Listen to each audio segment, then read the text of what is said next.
getting around Las Vegas can be more confusing than it should be. There's no single system. And if you pick the wrong option, you could waste time, money, or both.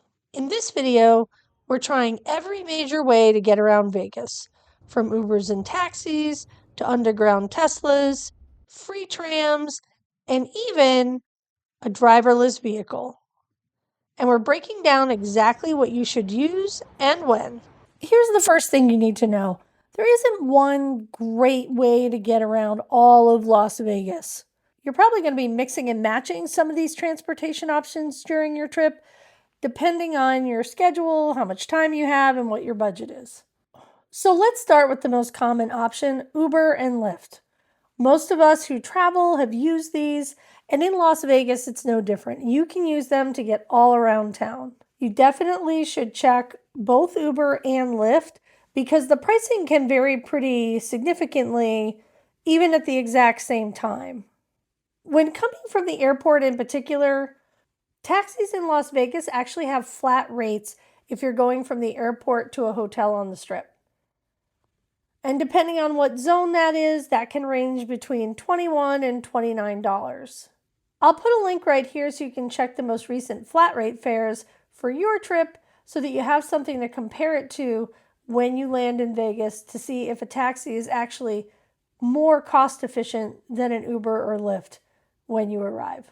So during surge pricing, taxis can actually be the cheaper and faster option since you're not going to have to wait for your Uber or Lyft driver. If you're going from hotel to hotel, though, there isn't a set zone fare. So typically from hotel to hotel, I'm going to use Uber or Lyft because at least then I know the price before I get into the vehicle. So I mentioned that we're going to be talking about some free options as well. This next one is the coolest form of transportation in Vegas as far as I'm concerned. It's called the Zoox. And at least at the time of my visit, it was free and it didn't require a tip because there is no driver. That's right, this is a fully autonomous vehicle. To open the doors, use the Zoox app. It was built from the ground up and they're testing it in Las Vegas right now. Although I'll tell you, there are a lot more Zoox on the road than I anticipated. They're designed specifically for ride sharing, so there's no driver, no steering wheel, and it's fully electric, which makes it a really quiet ride. As of this filming, Zoox is free, but I think that's because they're still in their testing phase, so I imagine at some point there will be a cost for it. Right now, it operates in a limited area on the Strip. I took it from Resorts World to the Luxor. There are several other places you can pick up and drop off, though, and I'm sure that will continue to expand, so be sure to check the website for that. Honestly, this is more of an experience than a primary way to get around. If you have the option to take it at least once during your Las Vegas trip, you absolutely should. And this is the Vegas Loop. This system was built by Elon Musk's The Boring Company and started as a loop under the Las Vegas Convention Center. And since then, it's branched out, and they even have an airport station that hopefully will be up and running soon.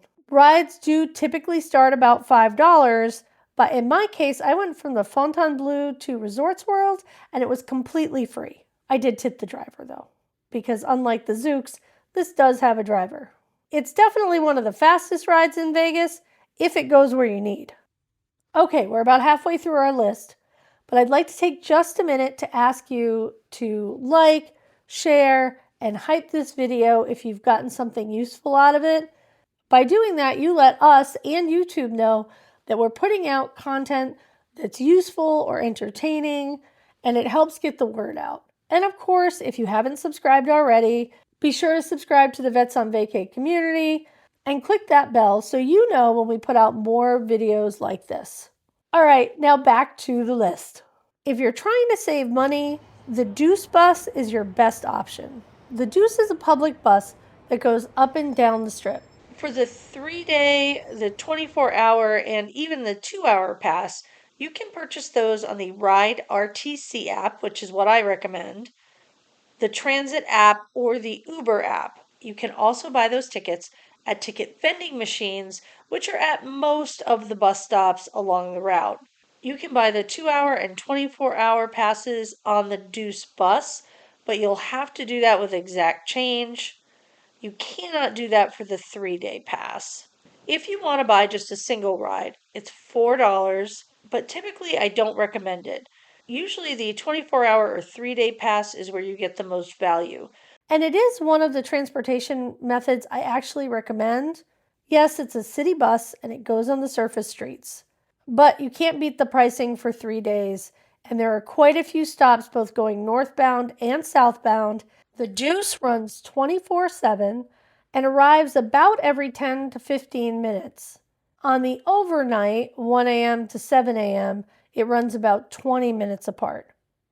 But for most people, you're going to be in that 10 to 15 minute range. Active duty and veterans can get a 50% discount, but only if they're a resident of Clark County, Nevada. The Deuce is definitely your best for your budget, but probably worst for speed.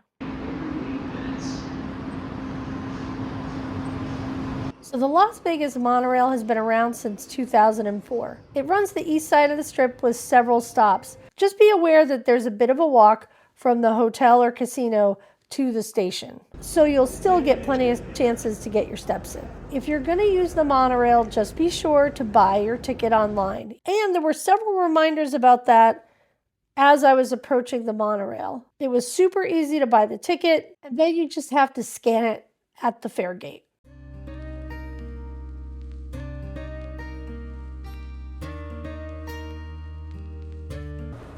So the monorail runs every 4 to 8 minutes, depending on day and time of day.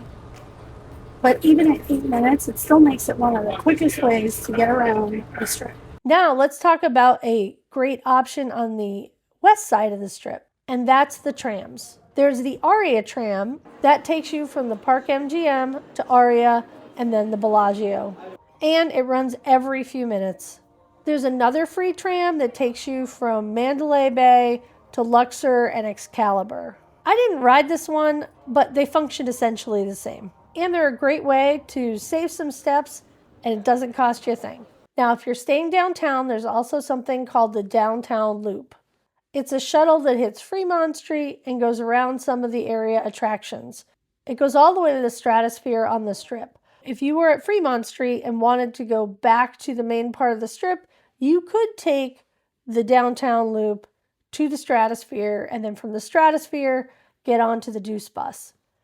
Honestly, I was not in love with the Downtown Loop. So the Downtown Loop shuttle I was on only had about 12 seats, and so I could imagine that, especially if you had a large group get on, that you might not have space on there. I'd rather take the Deuce. They come more frequently, and they hold a larger amount of people, so it's unlikely that you're not going to be able to find a space on the bus, but it is an option and it is free. After trying all of them, here's my final thoughts. I think Uber and Lyft is definitely most convenient, although it is expensive. The Deuce Bus is slow, but is definitely great for the pocketbook. There are a lot of stops on the strip, both north and southbound, to get you where you need to go and do that on a budget. If you're just trying to get from one end of the strip to the other in the most efficient way possible, that's where the monorail is going to come in, especially for people who are in Vegas on a convention. If you were staying pretty far south on the strip, I'd just take the monorail